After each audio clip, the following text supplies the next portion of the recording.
birahari mu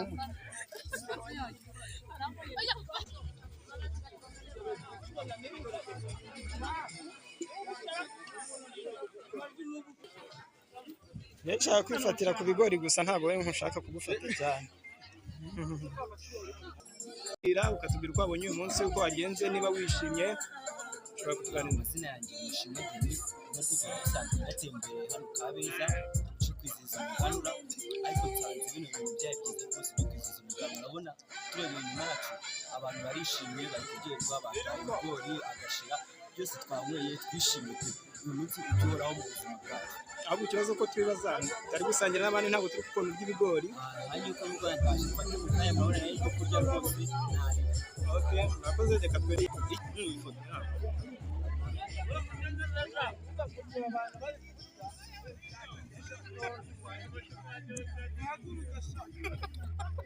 Abone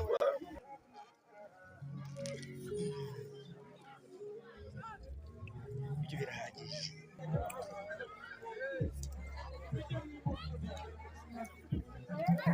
Jamani, ndashaka kubona uryo.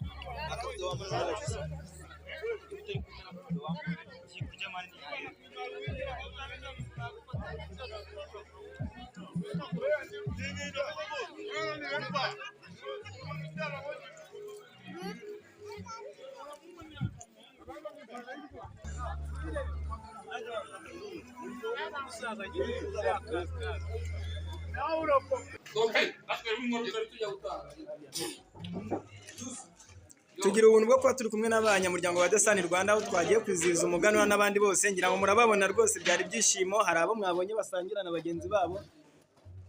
Aha, hari uwagira icyo atubwira muri uno mwanya muto mufite. Hello, twagiye mu muganura muratubona wa Desani Rwanda. Bye bye. Wagira nicyo wabwira abantu mu muganura wabaye uno munsi? Umunsi byari ibyishimo gusa ntabwo nabona uko mbivuga mu mateka. Nabona icyakora bari ibisazi. Hari n'abantu ba mbere ariko bwa mbere bari bagiye mu muganura nkatwe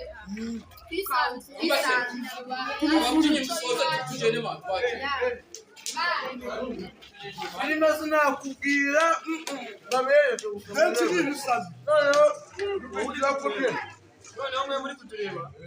Urashaka kuri YouTube gerageza nabona peti nuko ngiye gusoza. Desani Rwanda.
Byari byungu yarimo biciye abantu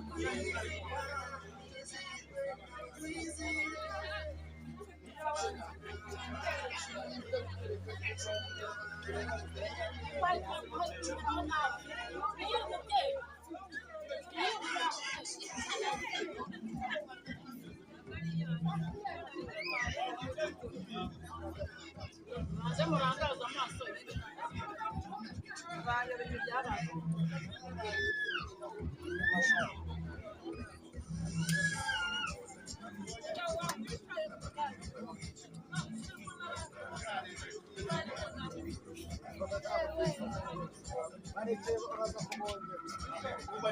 Wewe baretse abantu twirebe. Abagarika. Baza barebe hano. Reba hariya bakoze kureba.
Oyo, oyo, oyo, oyo,